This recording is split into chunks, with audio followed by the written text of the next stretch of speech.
Urban FM 104.5. Urban FM 104.5. Vous êtes sur les 104.5 Urban FM, la station urbaine, et vous écoutez le Dafresh Morning. On est avec Mosley. Mosley, bonjour. Bonjour Dafresh, bonjour tout le monde, René Ruth, Bonjour. Elvis. Alors, on parle de quoi ce matin? Ce matin, on va parler de politique. On parle de politique, mais sous l'angle de l'éducation. Vous savez qu'aujourd'hui, c'est la journée nationale de l'enseignant. La journée nationale de l'enseignant. Journée nationale de l'enseignant. C'est quoi exactement? Alors, la journée nationale de l'enseignant, c'est une journée qui avait d'abord été instituée par le syndicat de l'éducation nationale, qui est le Sénat, pour pouvoir commémorer, du moins, ou rendre hommage au combat qu'avait mené Martin Oulabou Mbandinga, que beaucoup entendent parler, sans peut-être savoir qui elle est. C'était une enseignante, une institutrice, qui au moment de son décès avait 33 ans et a été enseignante affectée à ce qu'on appelait à l'époque l'école publique de Montbouet, qui est devenue l'école publique de la Sorbonne. Et à ce moment-là, en 1992, plus précisément le 23 mars 1992, elle avait participé à une manifestation, une manifestation, donc une action syndicale du Sénat au centre-ville.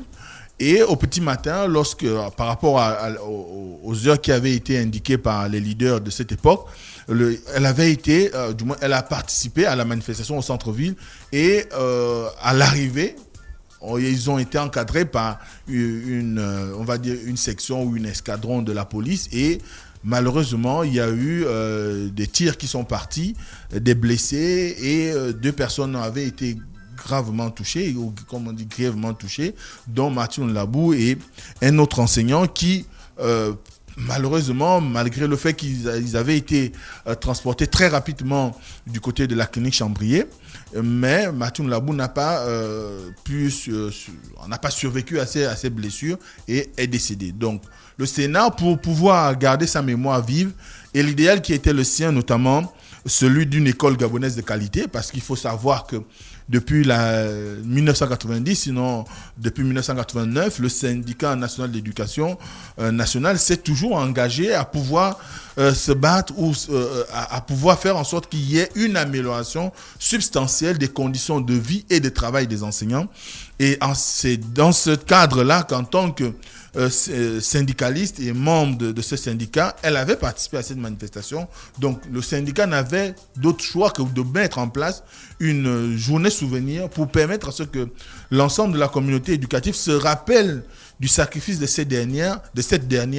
Et aujourd'hui, tout le monde le sait, il y a eu même une reconnaissance sur le plan national, puisqu'un établissement public au 2e arrondissement de Libreville porte son nom, notamment l'école Martin Oulabou qui se trouve sur le boulevard Jean-Paul II. Donc on voit bien que on est là en face d'une situation où 30 années après, il y a que l'État également s'est associé avec les syndicats pour faire en sorte que la journée du 23 mars de chaque année soit consacrée au niveau national à l'enseignant. Donc c'est... Quel enseignant 30 ans plus tard? C'est l'enseignant qui harcèle les petites filles que si tu ne viens pas coucher avec moi, tu ne passes pas en classe CPR. C'est une bonne question. René Ruth, lis l'article s'il te plaît. Parce que ça, c'est des choses qu'on ne va pas laisser passer. C'est une très bonne question. Quelle qualité d'enseignant? Ça, c'est... L'enseignant qui détourne les mineurs. Les enseignants qui harcèlent les petites filles à l'école. Les faveurs. Les enseignants qui grossissent les petites filles. Les enseignants qui maltraitent les petits garçons parce qu'ils marchent avec la petite fille à la récréation qu'il veut harceler. C'est beau? Non, c'est pas fini. D'accord, continue. On attend René Rudy. Mais continue. Non, mais moi j'ai l'article depuis. Continue à écrire. L'article dit quoi? Continue à égrener le chapelet. Devenu viral sur la toile gabonaise, un enseignant du lycée Daniel Kossé a sollicité les faveurs sexuelles d'une élève contre des notes fantaisistes. Il a dit, là on résume, plus que tu ne veux pas obéir à ce que je dis, plus que tu ne veux pas donner satisfaction à ma doléance, je vais te rendre ça dur, je vais devenir ton ennemi. Seigneur Jésus, Mosley, quel enseignant en 2022 le Gabon a-t-il besoin pour s'inscrire dans une logique d'émergence. Là, ta question est essentielle et c'est d'ailleurs... Un enseignant qui harcèle les petites filles. Tu parles d'émergence, mais je vais quand même donner le thème de cette année, le thème central de cette année, qui est celui le thème de cette année, le thème officiel qui a été concocté aussi bien par le ministère de l'Éducation nationale et les syndicats, c'est les enseignants acteurs de la relance de l'éducation post-Covid-19. Donc, ça rentre un peu... Ouais, ça peut être un faux thème, mais ça rentre quand même... Post-Covid-19, on a des vrais problèmes. Oui. On n'a plus confiance à l'enseignant. Oui, je suis d'accord. C'est pourquoi je dis que ça pose à peu près le même... Pourquoi tu fuis notre sujet? Non, je ne fuis pas le sujet. Je rappelle juste le thème pour dire que parler de l'enseignant, c'est une très bonne chose. Parler de quel est l'environnement dans lequel évoluent désormais nos enfants, c'est quelque chose d'assez important. Parler de la situation de l'école gabonaise, c'est important. Maintenant, par rapport à ta question, on sait que le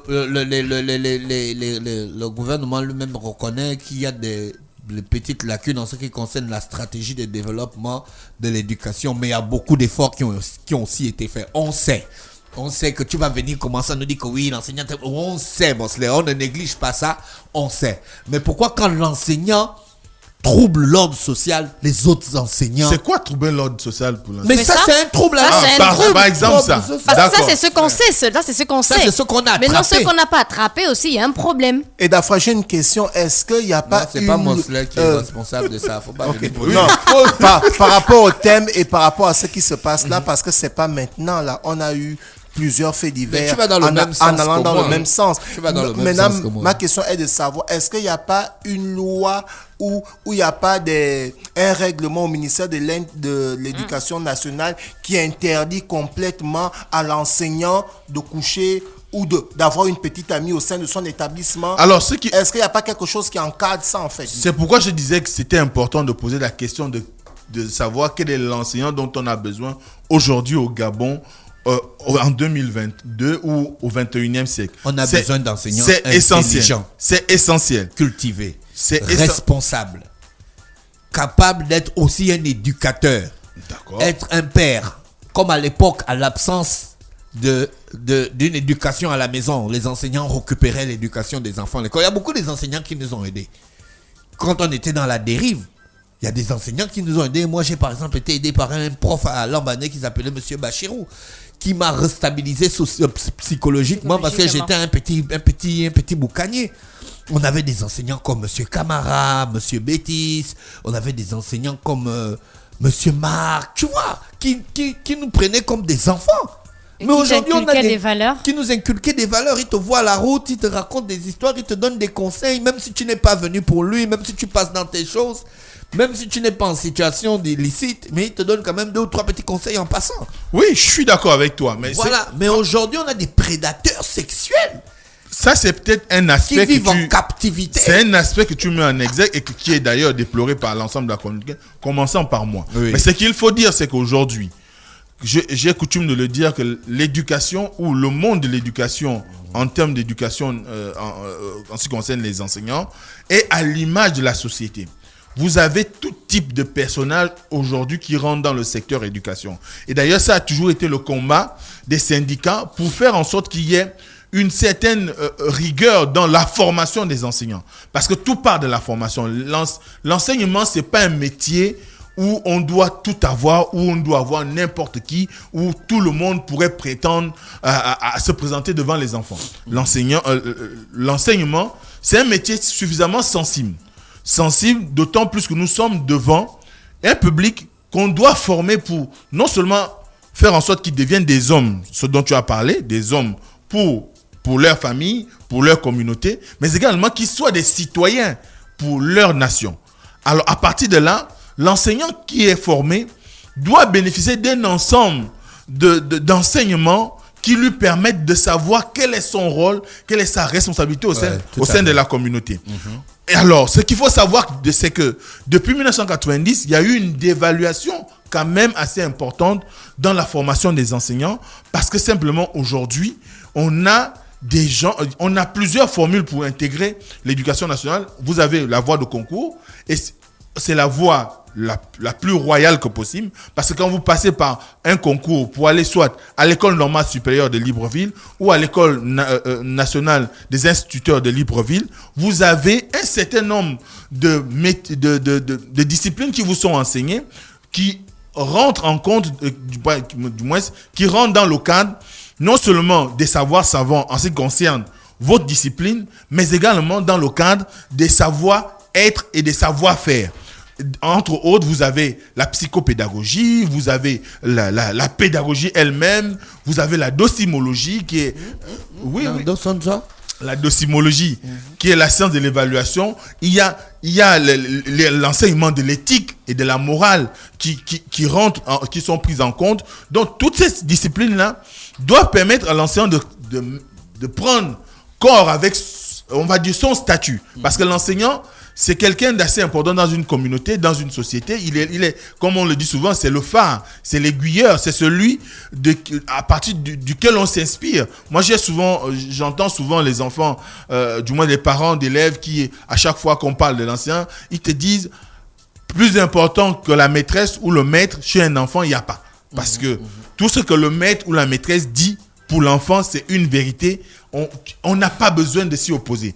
Et à ce moment-là, quand vous avez cette prééminence, cette importance dans la vie de quelqu'un, il faut être au maximum exemplaire.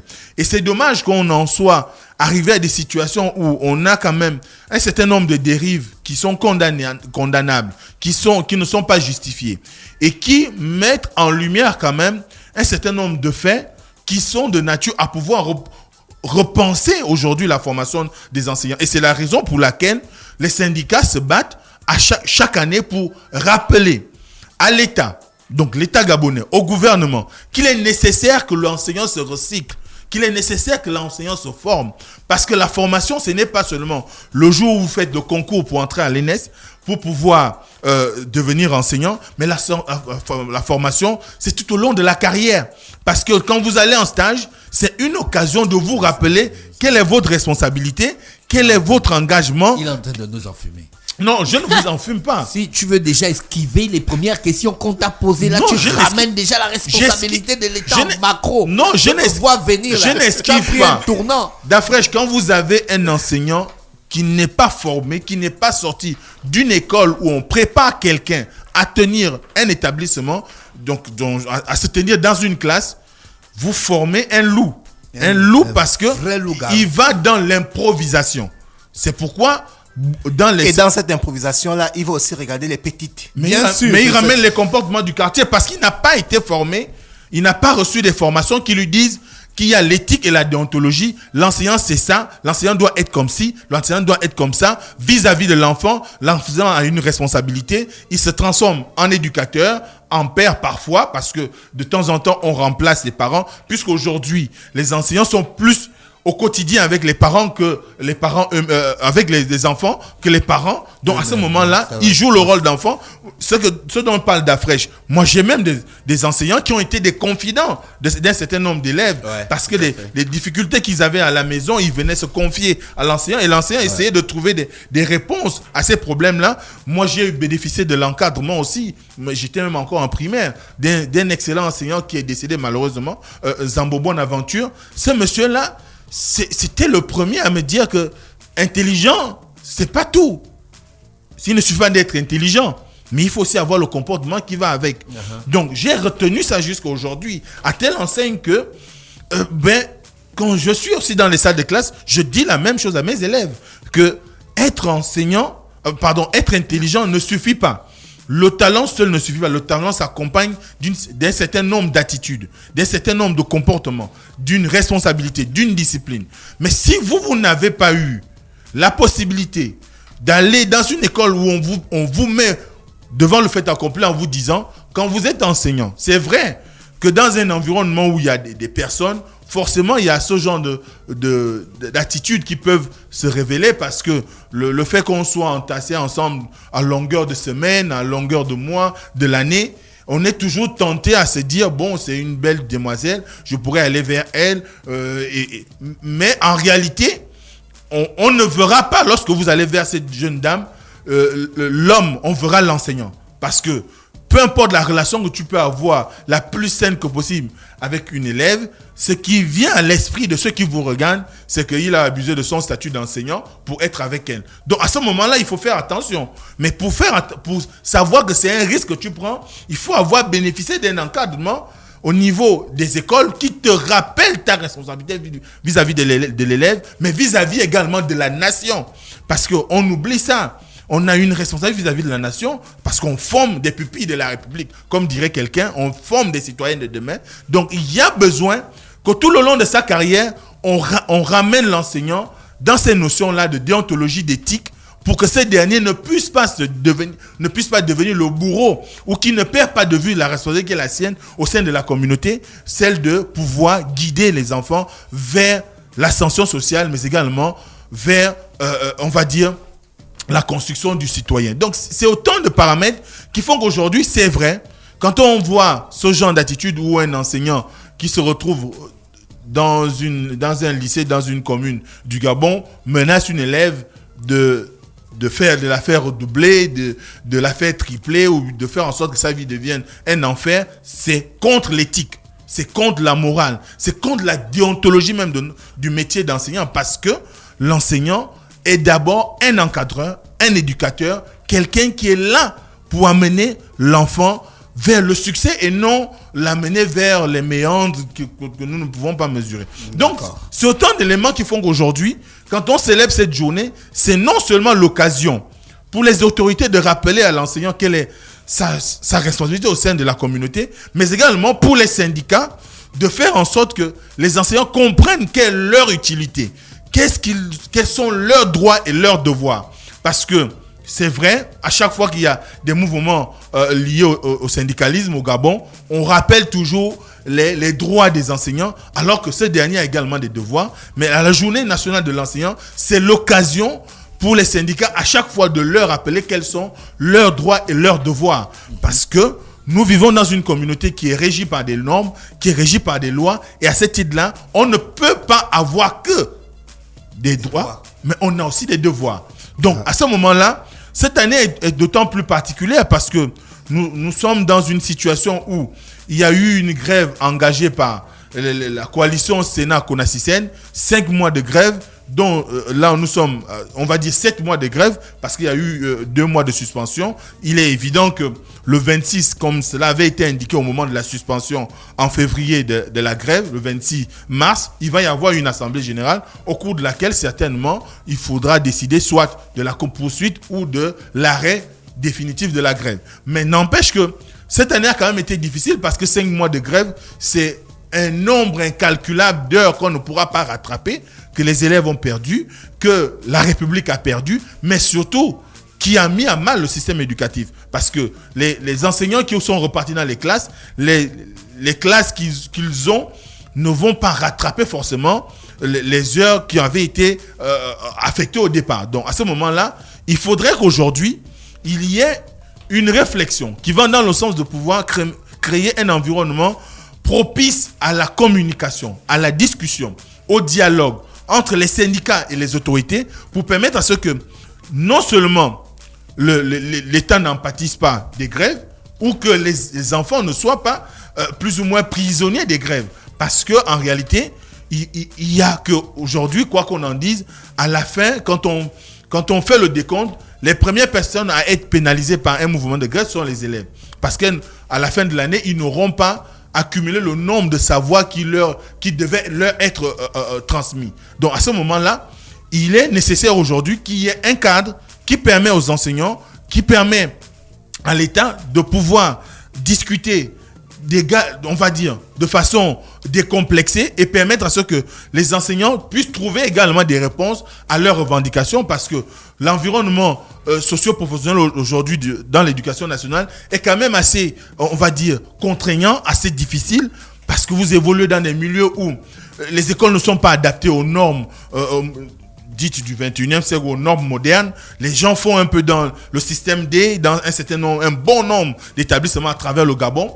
Il faut qu'on soit dans un objectif qui puisse permettre à ce que l'existant soit amélioré et qu'on puisse proposer de nouvelles offres en termes de capacité d'accueil, en termes d'infrastructures, en termes de moyens didactiques et pédagogiques, mais également du traitement même de l'enseignant. Et c'est toutes ces conditions-là qui pourront faire en sorte que le système éducatif dont nous rêvons puisse arriver. Mais tant qu'on n'arrive pas à améliorer les conditions de vie et de travail, l'environnement de travail, on ne pourra pas arriver à un système qui soit de nature à faire en sorte que les uns les autres soient plus ou moins contents d'aller dans les salles de classe ou contents de pouvoir donner un rendu plus ou moins appréciable par l'ensemble de la communauté. Donc, la Journée nationale de l'enseignant, c'est une occasion propice, un rendez-vous entre les enseignants, l'État et même les populations, de rappeler quel est le rôle de l'éducation dans notre pays, quelle est la place de l'enseignant dans notre pays,